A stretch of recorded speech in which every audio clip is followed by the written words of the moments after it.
Sermão pregado na noite de domingo, 22 de outubro de 1876, por Charles Adam Spurgeon, no Tabernáculo Metropolitano, Newton, Londres. O tabernáculo estava aberto para estranhos nesta noite, com toda a congregação cedendo generosamente os seus lugares. Venham a mim, todos os que estão cansados e sobrecarregados, e eu lhes darei descanso. Tomem sobre vocês o meu jugo e aprendam de mim, pois sou manso e humilde de coração, e vocês encontrarão descanso para as suas almas, pois o meu jugo é suave e o meu fardo é leve. Mateus 11, 28 a 30.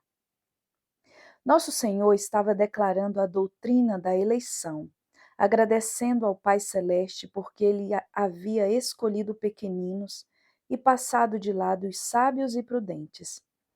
É muito instrutivo que, bem próximo aos calcanhares desta misteriosa doutrina, venha o gracioso convite do meu texto, tanto quanto se o Senhor Jesus tivesse dito aos seus discípulos: nunca deixem que visões sobre predestinação impeçam vocês de proclamar o meu evangelho plenamente a toda criatura. E como se ele tivesse dito aos não convertidos: não fiquem desencorajados pela doutrina da eleição. Nunca deixem que ela seja uma pedra de tropeço no seu caminho, pois quando os meus lábios disseram: eu te agradeço, ó Pai, que tu escondeste estas coisas dos sábios e prudentes e as revelaste aos pequeninos. Eu também continuo falando para vocês na mais profunda sinceridade de coração. Venham a mim, todos os que estão cansados e sobrecarregados, e eu lhes darei descanso. Destacarei desde o princípio quem é que faz tão grande promessa e dá tão livre convite. Há muitos médicos charlatões no mundo e cada um deles proclama o seu próprio remédio. Quem é este homem que nos chama tão seriamente e nos promete tão confiadamente? Seria ele um impostor também? Estaria ele nos enganando? Estaria ele se gabando além da sua capacidade? Ah, não se pode pensar que sim, pois este homem maravilhoso, que promete descanso àqueles que vêm a Ele, é também Deus. Ele é o Filho do Altíssimo, bem como o Filho de Maria. Ele é o Filho do Eterno, tanto quanto é o Filho do Homem, e ele tem poder, por causa da sua natureza divina, para realizar qualquer coisa que ele promete fazer. Como homem, o Senhor Jesus era conhecido por sua veracidade. Nunca saiu de seus lábios um equívoco. Ele nunca se gloriou além de sua capacidade, nem levou homens a esperar dele algo que ele não pudesse entregar. Por que ele os enganaria? Ele não tinha nenhum fim egoísta para servir ou ambição para satisfazer. Não veio ele para contar aos homens as verdades de Deus? Era esta a sua tarefa e ele a cumpriu minuciosamente. Então acredite nele. Assim como vocês estão persuadidos da veracidade do seu caráter, aceitem o seu ensinamento.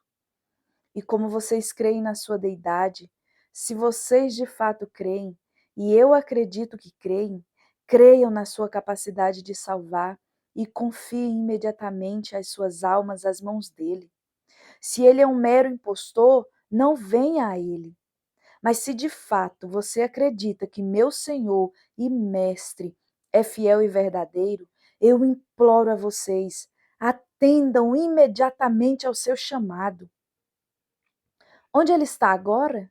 Ele não está aqui, pois ele ascendeu, mas desde quando falou estas palavras, ele não perdeu poder para salvar, porém, num certo sentido, ganhou em habilidade, pois desde que ele proferiu estas palavras, ele morreu a morte de cruz, pela qual obteve poder para tirar os pecados dos homens. Ele também já ressurgiu do túmulo para nunca mais morrer e ascendeu à glória com todo o poder dado a ele nos céus e na terra. Ele é o Rei dos reis e Senhor dos senhores, e é no nome dele e pela autoridade dele que nós proclamamos a vocês o Evangelho de Cristo, de acordo com as palavras registradas pelo evangelista Mateus. Toda autoridade me foi dada nos céus e na terra. Portanto, vão e ensinem todas as nações, batizando-os em nome do Pai e do Filho e do Espírito Santo. Jesus é um redentor entronizado que hoje convida vocês. Certifiquem-se que vocês não o recusem quando ele fala.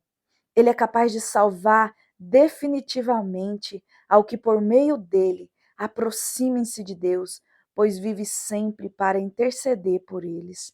Portanto, não duvide do seu poder para salvar vocês, mas venham a ele imediatamente e encontrem descanso para as vossas almas.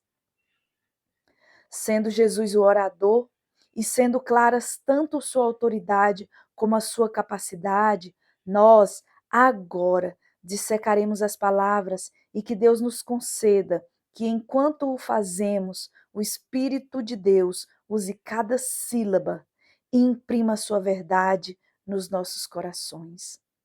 Primeiramente, eu percebo aqui uma característica que descreve vocês como os que estão cansados e sobrecarregados. Em segundo lugar, eu percebo uma bênção que convida vocês. Eu lhes darei descanso. Em terceiro lugar, eu percebo uma direção que guiará vocês.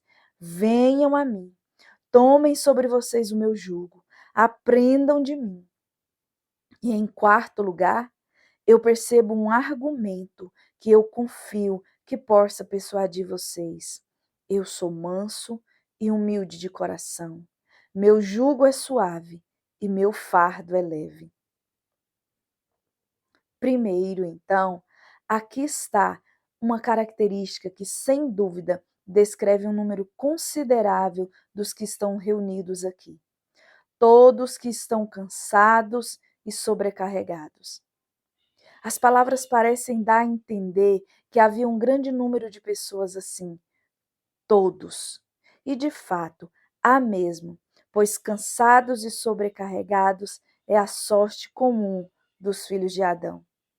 Trabalhadores e carregadores de fardos constituem a grande massa da humanidade. E o Senhor Jesus convida a todos eles, sem exceção, os da alta ou da baixa sociedade, estudados ou analfabetos, morais ou depravados, velhos ou jovens, todos que estão cansados e sobrecarregados estão compreendidos em seu chamado. Alguns se aventuraram a dizer que isso descreve um certo caráter espiritual, mas eu não consigo ver quaisquer palavras que marquem a espiritualidade das pessoas. Certamente, eu não vejo uma sílaba sequer que limite o texto a este sentido. Irmãos e irmãs, não é nosso direito conscientemente nem adicionar nem tirar nada da palavra de Deus. E como não há nenhuma indicação aqui de que estas palavras devem ser limitadas em seu significado, nós não nos atrevemos a inventar um limite. Onde Deus não colocou parafuso ou barra, ai daqueles que colocarem suas próprias barreiras. Nós leremos o nosso texto no sentido mais amplo concebível, pois fazer assim é mais compatível com o espírito do Evangelho. Está escrito: todos que estão cansados. E se você está cansado, isso inclui você. Está escrito: todos que estão sobrecarregados. E se você está sobrecarregado, isso inclui você. E que Deus não permita que nós lhe coloquemos de fora. Não, graças sejam dadas a Deus, porque nenhum homem pode colocar você para fora se você está disposto e obediente. e vier a Cristo, aceitando o chamado dele e obedecendo ao seu comando. A vocês, então, nós falamos, todos que estão cansados. Vocês que trabalham tão duro para ganhar o pão, que os seus membros estão esgotados com a labuta diária, venham para Jesus. E se ele não lhes der descanso para os seus corpos, ainda assim, ele dará descanso para as suas almas. Sim, até para o seu trabalho físico. Ele é a sua melhor esperança, pois o seu ensinamento reto e amoroso ainda alterará a constituição do corpo político até que venha o dia em que nenhum homem necessitará labutar excessivamente para ganhar a sua parte na comida comum que o Pai dá a todas as suas criaturas. Se algum dia o descanso da opressão e do trabalho excessivo se tornarão a alegre condição da humanidade, será quando o filho de Davi reinar de polo a polo e desde os rios até os confins da terra. E venham vocês que estão cansados pelo trabalho mental, vocês que estão esticando suas mentes e esgotando seus espíritos, vocês que definham e suspiram por repouso para suas almas, mas não encontram. Talvez vocês estejam trabalhando para entrar no descanso por meio da religião formal, tentando salvar a si mesmos por ritos e cerimônias, por assistir a este culto e com isso e aquilo, tornando suas vidas uma escravidão piedosa, para que vocês possam encontrar salvação pelas ordenanças exteriores de adoração. Não existe salvação nisso. Vocês estão esgotados buscando uma sombra. Vocês estão buscando os vivos entre os mortos. Por que vocês gastam seus esforços naquilo que não satisfaz? Tornem os seus pensamentos para outro lado. Se vocês vierem a Cristo, vocês cessarão a servidão da religião externa e formal. Vocês encontrarão uma salvação perfeita, completa e justa ao alcance das suas mãos. Ó, vocês que estão tentando, por suas boas obras, se salvar a si mesmos, e ao mesmo tempo não fazendo boas obras, pois quão boas podem ser as obras feitas, tendo em vista somente benefício de si mesmos? Essa virtude egoísta, que só busca aquilo que é seu, é isso virtude? Pode isso recomendar-se a Deus?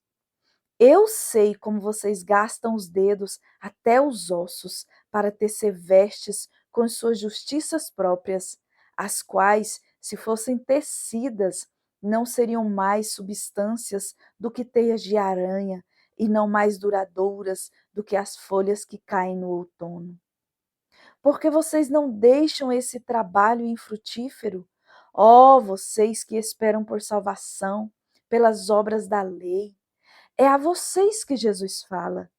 E ele diz: venham a mim e eu lhes darei descanso.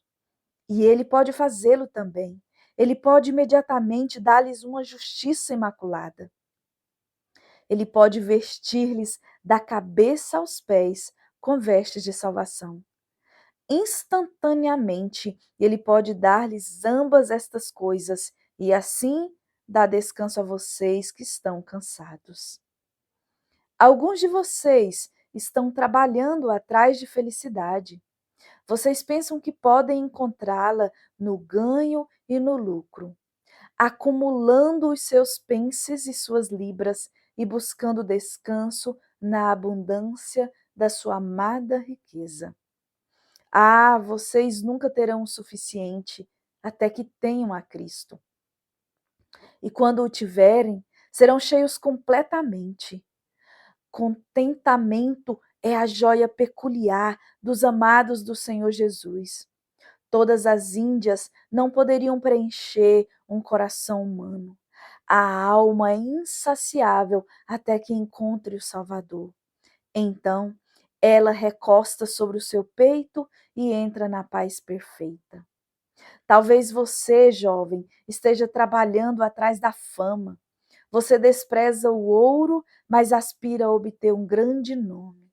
Aí Os caminhos da ambição são desgastantes, e aquele que escala até o mais elevado pico de honra descobre que é um lugar escorregadio, onde o descanso é bem desconhecido. Jovem irmão, aceite um conselho de amigo e não se importe mais com o louvor dos homens, pois é meramente um vento.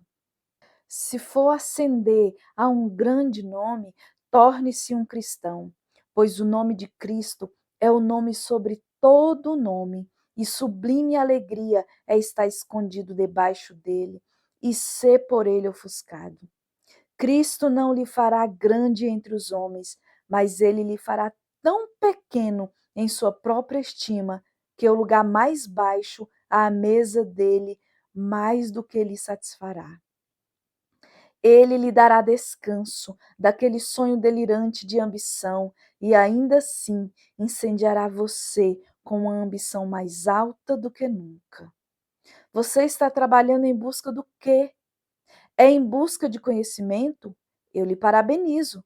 É uma boa possessão e um tesouro escolhido. Busque-o como a prata. Mas todo o conhecimento que deve ser obtido do apogeu até o centro da terra nunca satisfará o seu entendimento até que você conheça a Cristo e seja achado nele. Ele pode dar descanso para a sua alma neste sentido, dando-lhe conhecimento de Deus e o entendimento do seu amor. Seja o que for que você trabalhe para conseguir, venha a Jesus e ele lhe dará descanso. Mas o texto fala de alguns como sobrecarregados. Eles não estão meramente lutando e se esforçando, mas estão sobrecarregados. Eles têm um fardo a carregar, e é para estes que Jesus diz: Eu lhe darei descanso. Alguns carregam um fardo de pecado. Eu não quero dizer todos vocês. Talvez alguns de vocês pensem que não têm pecado, mas há outros de vocês que sabem que pecaram. Na lembrança do pecado, eles são tomados pelo medo e, olhando para o presente, para sua própria condição e posição, eles se sentem agitados e infelizes. O pesar deles não tem nada a ver com a casa ou com o celeiro. É com eles mesmos que os seus fardos começam e terminam. Eu pequei, eles dizem, e como posso ser perdoado? Este é o fardo que eles carregam. Alguns carregam um fardo de tristeza em cima deste fardo de pecado. Uma exasperação, uma preocupação e um pesar diário dos quais eles não podem escapar. A estes, Jesus suplica e diz: Eu tomarei os seus pecados, lhes perdoarei e lhes farei mais brancos do que a neve. Eu também tirarei os seus pesares.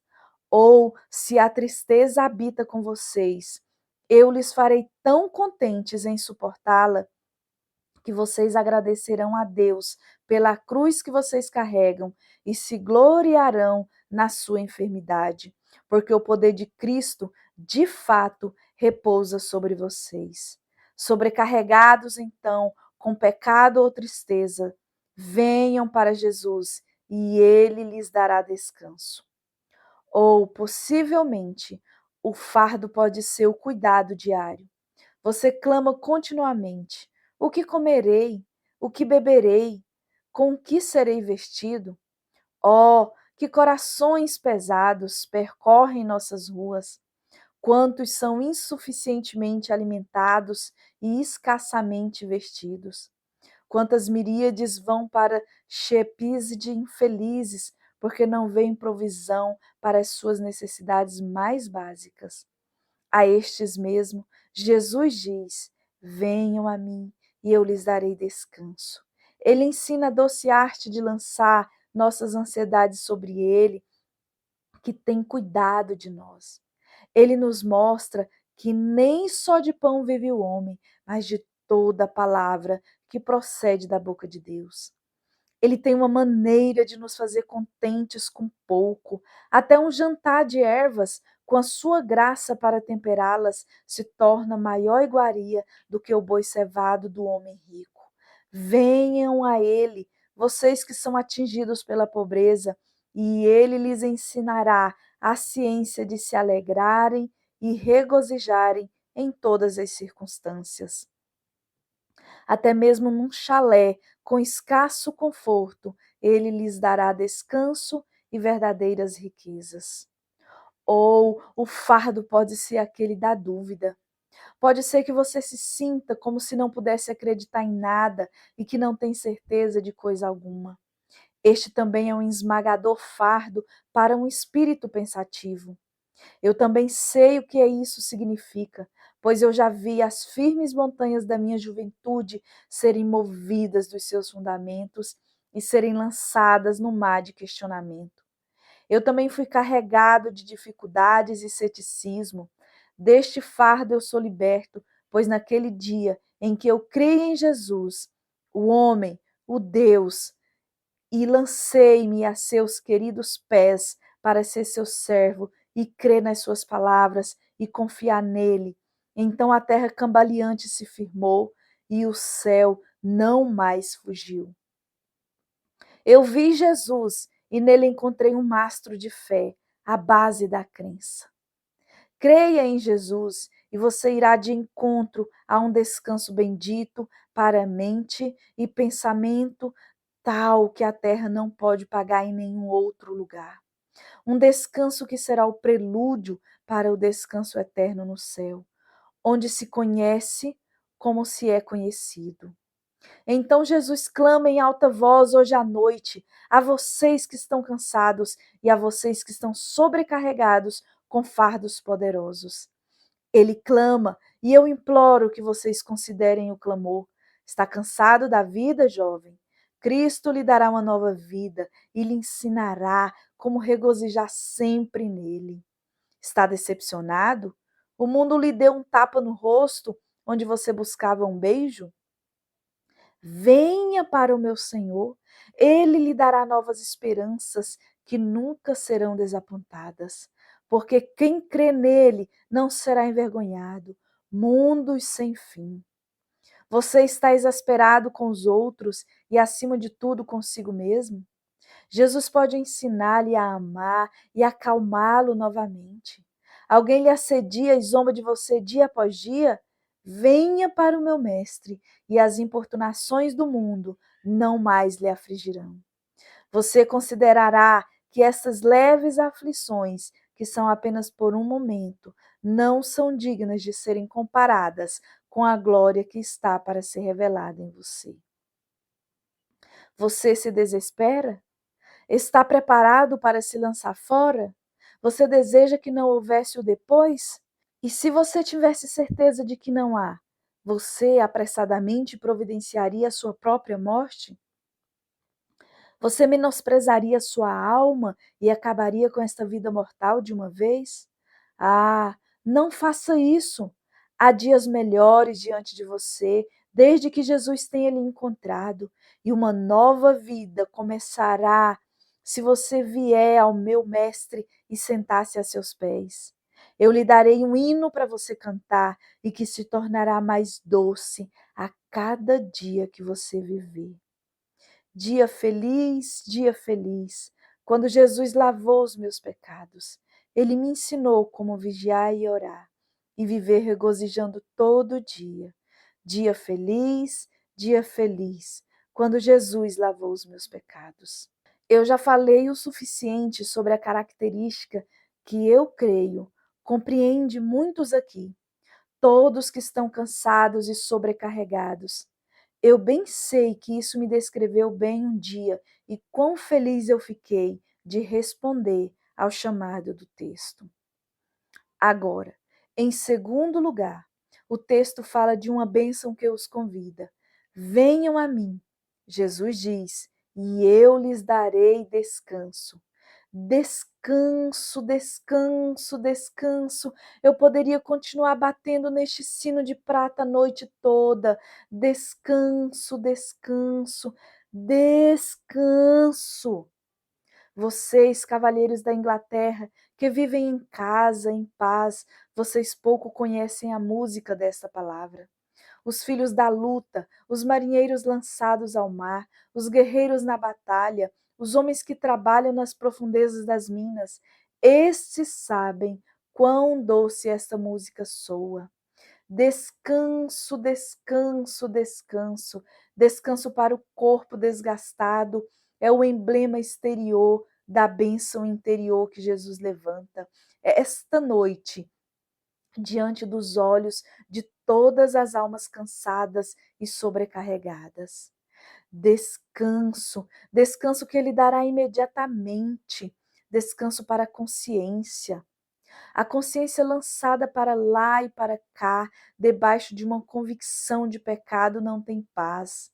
Mas quando Jesus é revelado, sangrando e sofrendo no lugar do pecador e fazendo expiação completa pela culpa humana, então a consciência se aquieta. Assim como a pomba de Noé pousou sobre a arca, assim a consciência pousa sobre Cristo e descansa ali para sempre. Nenhum pecado seu lhe atribulará quando você vir como ele atribulou a Cristo, como ele o tomou sobre os seus ombros e o carregou para a cruz, e então o lançou para as profundezas do mar, para nunca mais ser mencionado contra você novamente para sempre. Jesus dá descanso para a mente, bem como para a consciência. Como eu disse, a mente vagueia para lá e para cá, perdida em labirintos sem fim. Ela precisa crer em algo, mas não sabe no quê. O maior descrente, em geral, é o que mais acredita. Contudo, ele crê numa mentira.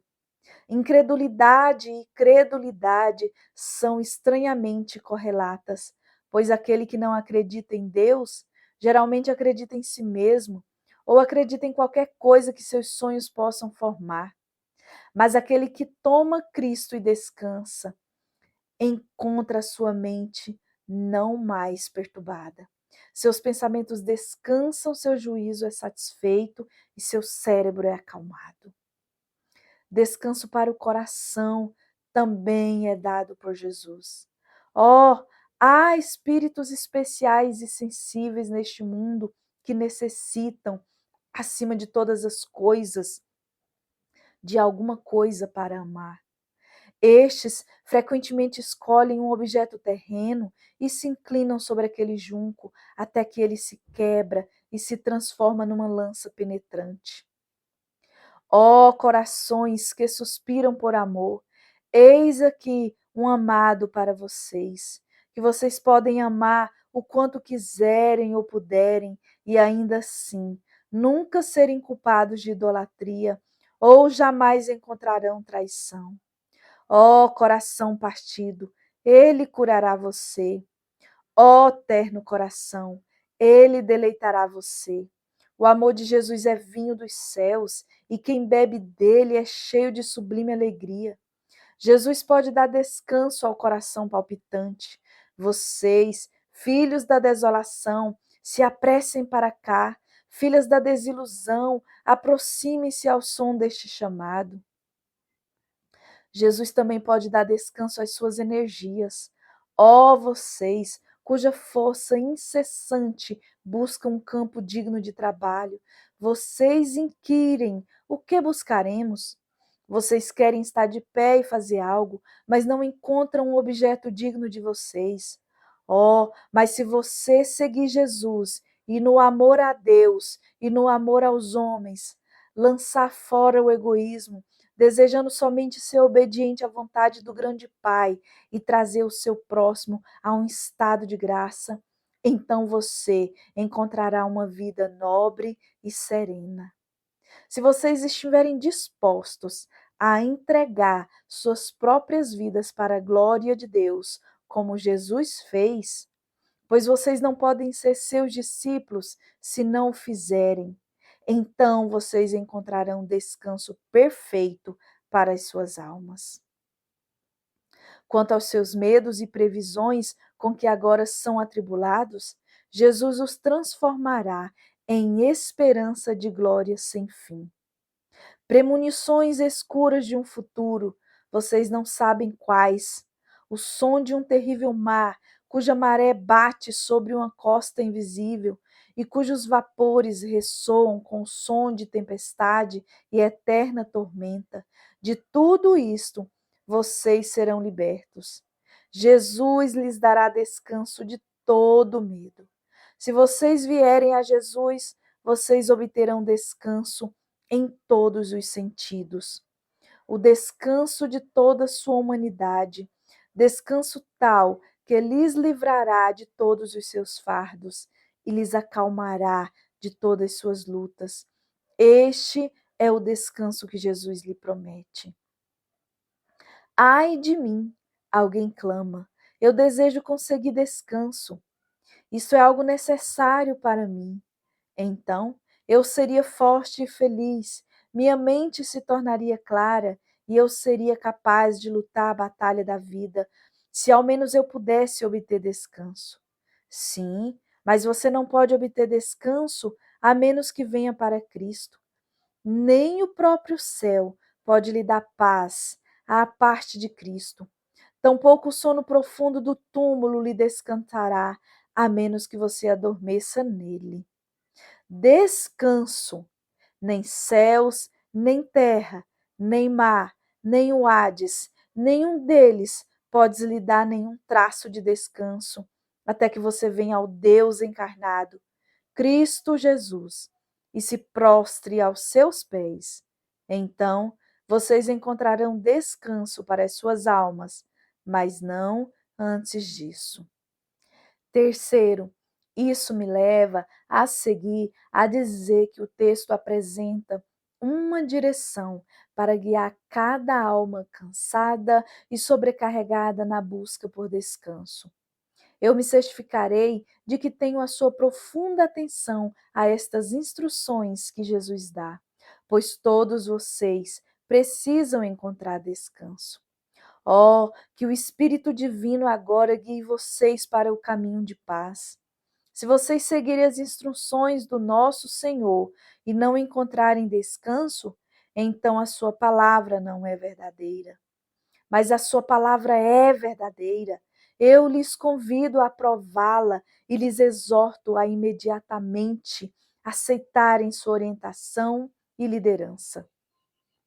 A primeira instrução é: venham a mim, venham a mim. Ele disse, e eu lhes darei descanso. Notem, não é ir a um sacramento, não é ir a uma igreja ou ir a uma doutrina, é ir a uma pessoa que está diante de vocês. Venham a mim. Vocês devem ir ao Deus em forma humana, à deidade, Ele mesmo, habitando entre nós e tomando a nossa natureza sobre Ele. Você deve ir a Ele. Ele não manda você fazer alguma coisa ou trazer alguma coisa. Ele não ordena que você se prepare ou lhe aconselha a esperar. Ele convida você a vir, vir como estar, vir sozinho, vir a Ele, somente a Ele. Ninguém aqui precisa que eu diga que nós não podemos ir a Cristo de forma física, pois a sua própria pessoa física está nos céus e nós estamos aqui embaixo. A ida a Ele é mental e espiritual. Assim como podemos ir em espírito a um grande poeta a quem nunca vimos, ou nos aproximarmos de um professor renomado cuja voz nós nunca ouvimos, que assim venhamos em pensamento, em meditação a Jesus, a quem nossos olhos nunca contemplaram. Nós devemos ir a Ele da mesma forma que as seguintes palavras descrevem. Eu creio no que Deus diz a teu respeito, ó maravilhosa pessoa. Eu creio que tu morreste pelo pecado humano. Eu creio que tu és capaz de salvar e eu penso em ti e medito em ti diariamente. Eu creio que tu és o Salvador e eu confio em ti para me salvar. Eu estou aflito e tu me dizes, eu lhes darei descanso. Eu confio em ti para me dar paz e eu desejo seguir tuas instruções até que eu encontre descanso. Eu peço-te que me dê o teu espírito para que eu entre no teu descanso. No tanto que está em mim, para fazê-lo, eu venho a ti. Ó, atrai-me enquanto eu venho. Senhor, eu creio, ajuda-me na minha incredulidade. Agora note, não é meramente ao seu ensino, ou aos seus mandamentos, ou à sua igreja que você deve se aproximar. É a Ele que você deve ir. Não é simplesmente ler as Escrituras ou oferecer orações, pois se você colocar sua confiança em ler a Bíblia ou na oração, você parou antes de chegar à base da salvação. É a Jesus, uma pessoa de verdade, um homem e ainda assim Deus, que morreu, mas que vive e a quem você deve se achegar.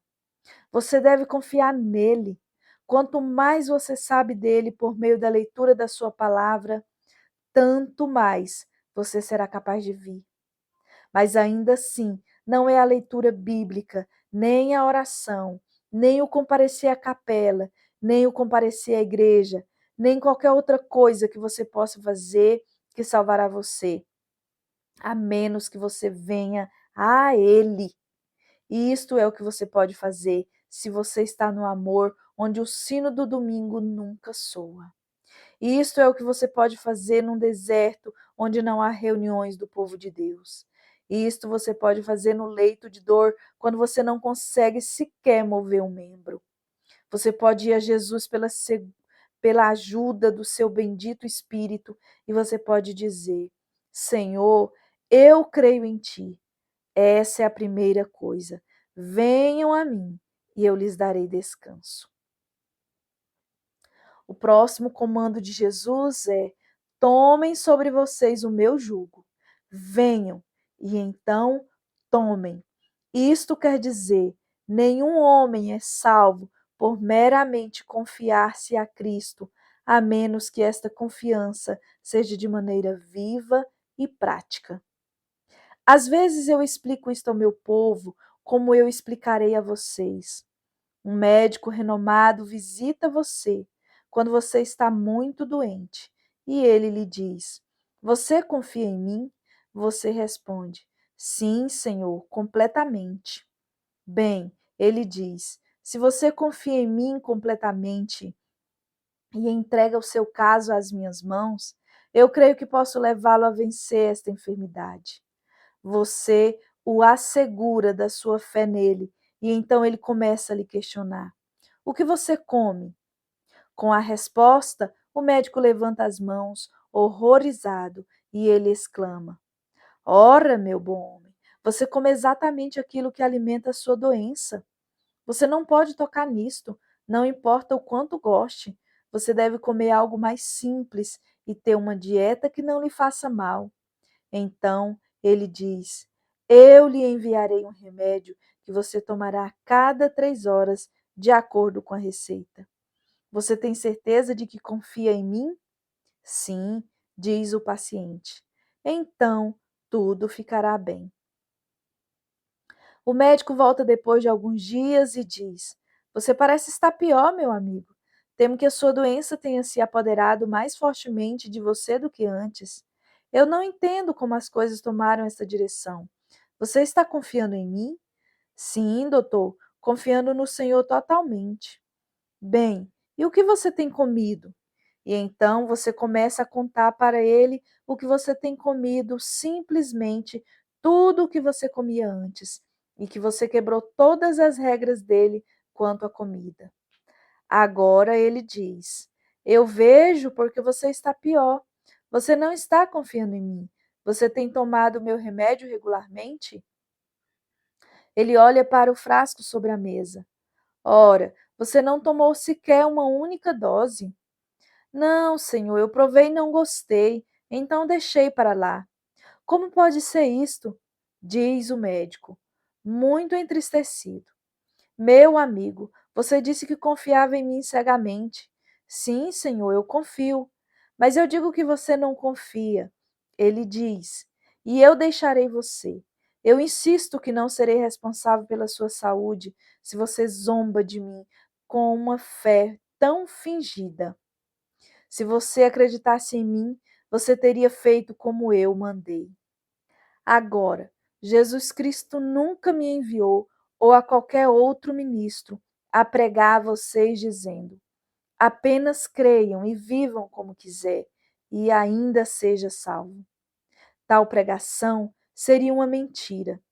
É verdade que dizemos: apenas creia, mas este apenas crer deve ser uma crença tal que você faça aquilo que Jesus ordena. Jesus não prometeu que salvaria você nos seus pecados, mas dos seus pecados. Assim como um médico não finge curar um homem enquanto ele alimenta a sua doença e recusa o remédio. Ele apenas promete que aquele homem será beneficiado se a fé que ele exige que o mesmo exercite se mostrar ser uma fé prática e real. Guardem-se da fé de mentiroso. E é uma fé de mentiroso que você demonstra se vai a reuniões de avivamento e depois vai embora e vive exatamente como fazia antes. Fé deve obedecer à vontade do seu Criador, assim como crê em sua graça. Um Deus gracioso tem ciúmes ainda por sua própria santidade. Então Cristo diz: tomem sobre vocês o meu jugo. Isto é, se vocês serão salvos por mim, eu devo ser o mestre de vocês, e vocês devem ser meus servos. Vocês não podem me aceitar como Salvador se não me aceitarem como legislador e comandante. Se vocês não fizerem o que eu mando, vocês nunca encontrarão descanso para as suas almas. Em seguida, existe uma terceira instrução, e eu peço que vocês reparem em cada uma dessas palavras, pois fracasso em fazê-lo sobre qualquer uma delas pode fazer com que vocês percam de encontrar a paz. Eu me lembro de quando eu estava buscando o Senhor, e isso antes de eu chegar à paz, fui tornado disposto a ser e a fazer qualquer coisa que o Senhor Jesus escolhesse ordenar que eu fosse ou fizesse. Você se encontra neste estado? Então escute, pois Jesus diz: aprendam de mim. Isto quer dizer que no começo você não conhece toda a sua vontade e talvez você faça algo errado, mas será em ignorância. E ele graciosamente passará sobre sua culpa. Mas ele diz: seja meu discípulo, seja meu aluno, venha e aprenda aos meus pés. Cristo não será seu salvador se ele não for seu mestre. Ele lhe ensinará muito no começo e muito mais à medida que você prossegue. E é essencial à sua salvação que você tenha um espírito ensinável, como o de uma pequena criança. Você deve estar disposto a beber aquilo que Jesus derramar para você. A promessa é para aqueles que estão dispostos a serem aprendizes. Este é o Evangelho, mas frequentemente não é pregado como se deveria. Vão por todo o mundo e discipulem todas as nações, ou façam discípulos de todas as nações. Agora, o que são discípulos se não aprendizes? Você deve estar disposto a ser um aprendiz e dizer: como aprendi, eu farei, e como fui ensinado, praticarei, confiando em ti, ó Jesus, para me salvar durante todo o processo. Não confiando em minha prática ou em meu aprendizado, mas confiando em ti somente. Sim, tanto fazendo quanto aprendendo, porque eu confio em ti, porque tu és toda a minha esperança. Portanto, eu farei aquilo que o Senhor me mandar, se tu, ó Senhor, me ajudares. Venham, jovens, eu estou feliz de ver tantos de vocês presentes aqui esta noite. É bom carregar o jugo de Cristo na sua juventude. Vocês devem ter algum mestre. Vocês sabem, e ou vocês serão seus próprios mestres e não poderiam ter um pior. Ou vocês terão o diabo como seu mestre, ou vocês terão o mundo como mestre, e qualquer um destes fará de vocês terríveis burros de carga. Mas se vocês tomarem Cristo como seu mestre, Oh, é então que vocês o descobrirão como seu Salvador e vocês entrarão imediatamente no descanso. E este descanso crescerá, pois se vocês notarem, meu texto diz primeiro: eu lhes darei descanso. Então ele diz: vocês encontrarão descanso. Isto equivale a dizer que vocês encontrarão gozo mais e mais profundo da vida à medida que vocês entenderem de forma mais completa a vontade divina e obtiverem mais graça para praticá-la. Esta é a totalidade e a essência do Evangelho. Renda-se, pecador, renda-se, renda-se a Jesus. Ó, vocês, pecadores orgulhosos, venham e prostrem-se diante do meu Senhor.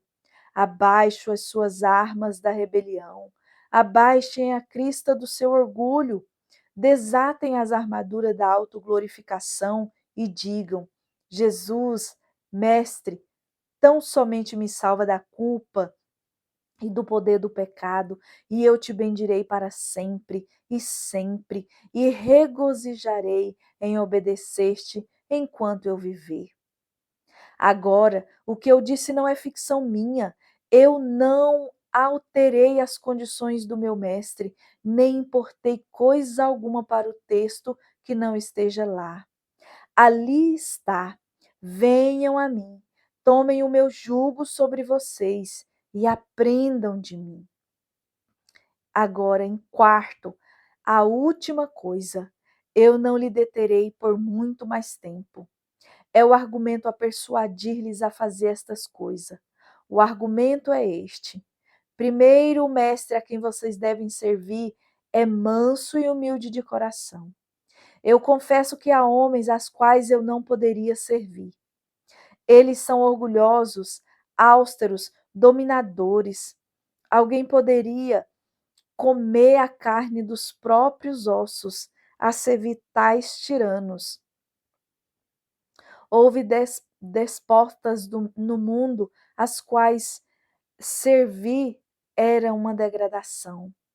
Mas quando você olha para Jesus Cristo, cujo ser inteiro é amor, brandura, mansidão, humildade, ó, há alguns de nós que sentem que não somos dignos de desatar as correias das suas sandálias.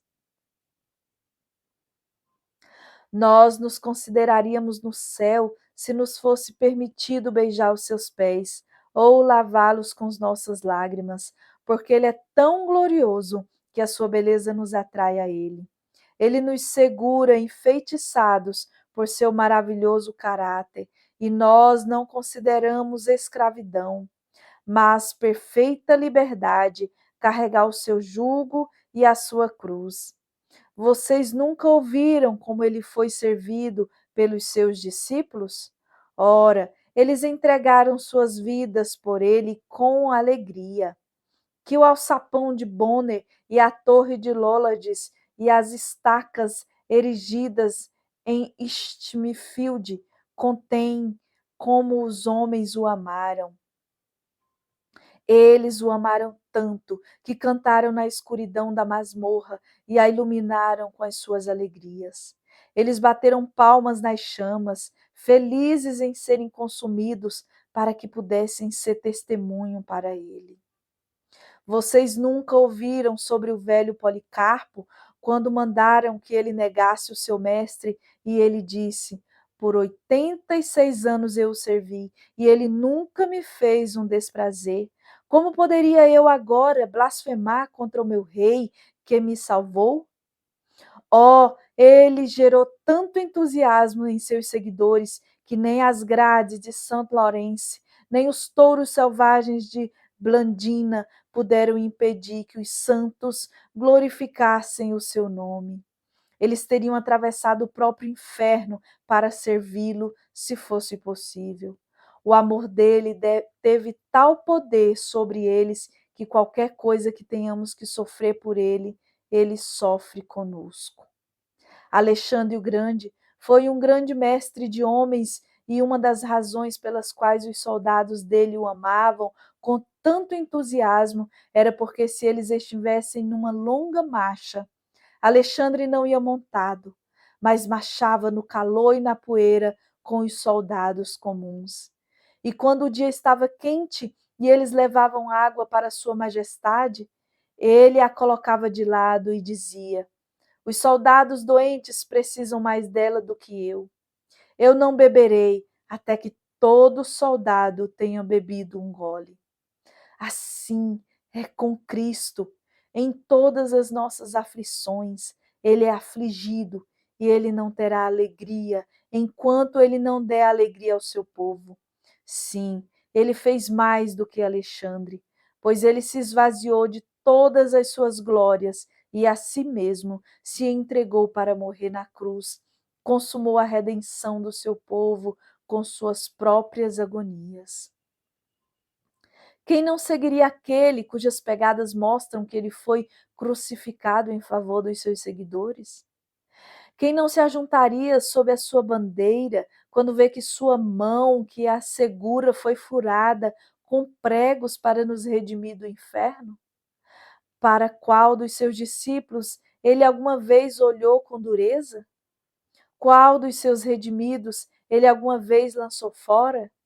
A qual daqueles que o amam ele já foi injusto ou deixou de ser generoso? Portanto, eu lhes conjuro a todos e todos os seus santos que falam através de mim, enquanto eu falo, tomem o seu jugo sobre vocês e aprendam dele, pois ele é manso e humilde de coração. Finalmente, o que Jesus Cristo pede que vocês façam não é algo difícil. Como ele não é severo, ele mesmo nem tampouco seus mandamentos são difíceis, pois ele diz: meu jugo é suave e o meu fardo é leve. Em verdade, há algumas coisas nas quais você agora se deleita, das quais Cristo dirá: não tenha mais nada a ver com elas, mas ele somente proibirá coisas que lesionarão você, e ele colocará algo melhor no lugar delas. Ele pode lhe chamar para tarefas que provarão você, mas então ele lhes dará consolações tais que as mesmas deixarão de ser provações. Na verdade, as dificuldades de seguir a Cristo são agradáveis aos seus seguidores mais sinceros. Eles amam as dificuldades que possam mostrar a sinceridade da confiança que têm no líder deles. Oh, amados amigos, o serviço do Senhor Jesus Cristo não é escravidão. Não há correntes a serem usadas, não há prisões para sermos detidos, ou se há, elas não são obras dele, mas são artifícios dos inimigos dele. Os caminhos de Cristo são caminhos de delícias e todas suas veredas são veredas de paz. Ele lhes chama aquilo que é verdadeiro, honesto, amoroso, gentil, celestial. Quem não estaria disposto a ser chamado para isto? Ele pede apenas que você deixe aquilo que é mal e desagradável aos olhos dele, degradante para sua mente e que bloqueiam os canais de paz e alegria para sua alma. Acima de tudo, não é algo difícil, certamente, crer nele. Oh, alguém diz, esta é exatamente a questão. Às vezes, eu não consigo sentir que Cristo poderia me perdoar. Não, e você sabe por quê? É porque você não tem uma opinião boa o suficiente a respeito dele e tem uma opinião boa demais acerca de você mesmo. Se você sentar e pensar no seu pecado, você logo sentirá como se o perdão fosse impossível. Mas se você se virar e pensar nele, verá imediatamente quão prontamente ele é capaz de perdoar. Há uma ilustração simples que eu uso com frequência. Não consigo pensar numa melhor. Tenho que usá-la agora. Se você saísse amanhã para cima e para baixo por toda Londres, de ponta a ponta, seria uma jornada considerável para você. 12, 14, talvez 20 milhas você andaria sem ver sequer uma fresta entre as casas. Eu lhe pediria para atravessar as avenidas principais e, em seguida, descer pelas ruas transversais, vielas, alamedas e praças. Depois de ter passado o dia fazendo isso, você diria: Minha nossa, que massa de pessoas! Como elas vivem! E se você fosse ansioso, você rapidamente começaria a sentir: Eu temo que um dia desses Londres morrerá de fome. Aqui há quase 4 milhões de pessoas. O Líbano não seria suficiente para fornecer-lhes gado, nem o Carmelo e o Saron para supri-los de ovelhas para uma semana sequer. Elas certamente passarão fome. Posso imaginar você se tornando seriamente apreensivo de uma fome. Bem, então, na manhã de segunda-feira seguinte, nós teremos um cavalo rápido e iremos aos campos de Copenhagen e veremos o gado vivo. Em seguida, vamos a Smithfield e ver as carcaças. Depois, vamos ver aos mercados e veremos onde os peixes e os vegetais são vendidos. E quando nós tivermos terminado o nosso tour de observação, que nos levaria pelo menos 2 ou 3 horas de manhã, quando você sair da carruagem, eu sei o que você me dirá. Você mudará o seu tom e dirá: Eu não tenho mais medo de que as pessoas morram de fome, mas eu tenho mais medo de que a carne seja desperdiçada. Eu não consigo imaginar de onde vêm todas as pessoas para comer tudo isso. Estou admirado de ver uma massa tão grande de comida. Eu não ficaria surpreso se toneladas dela estragassem. Não pode haver pessoas o suficiente para comer aquilo tudo. A sua percepção sofreu essa mudança repentina porque você mudou o seu ponto de consideração. Então, agora, se você pensar no pecado, o pecado parecerá uma coisa monstruosa que nunca poderia ser deixada para trás. E quando você tiver chegado nesse ponto, é hora de pensar no sangue que nos purifica dele. Pense no pecado até que ele prostre você, mas não pense nele ao ponto de se desesperar. Torne os seus olhos para o madeiro sangrento do Calvário e veja ali o Filho de Deus em agonia de corpo e alma, derramando a sua vida pelos pecadores. Que o Espírito Santo lhes dê olhos rápidos para os sofrimentos de Jesus. Oh, eu já olhei algumas vezes para Cristo dessa forma, até que eu disse: o pecado de um mundo pode ter prontamente perdoado, sim. Sim, mestre. E se cada estrela nos céus fosse um mundo, e se cada mundo fosse cheio de pecados, como a terra é, ainda assim, certamente nenhuma redenção maior seria necessária do que teu augusto sacrifício, ó poderoso Filho de Deus. John Haidt, em seu leito de morte, foi questionado por um de seus amigos: Senhor Haidt, o senhor pode confiar sua alma a Jesus agora? E o bom homem respondeu: Confiar uma alma a ele? Eu poderia confiar 1 milhão de almas a ele se eu as tivesse. É assim que eu me sinto quando penso na morte do meu Senhor Jesus. E é como que eu quero que vocês que estão perturbados de espírito se sintam. À medida que vocês o virem ferido, sangrando, morrendo no madeiro maldito, pecadores, que vocês encontrem seus corações crendo que ele sofreu assim por vocês. E à medida que vocês acreditam nisso, vocês encontrarão descanso para as suas almas. Que Deus dê descanso a cada um de vocês esta noite, por amor a Cristo. Amém. Porção das Escrituras lida antes do sermão. Mateus 11, 15 a 30. Ore para que o Espírito Santo use esse sermão para a edificação de muitos e salvação de pecadores. Traduzido por W. W. Spurgeon gens.org, volumes 22 a 24.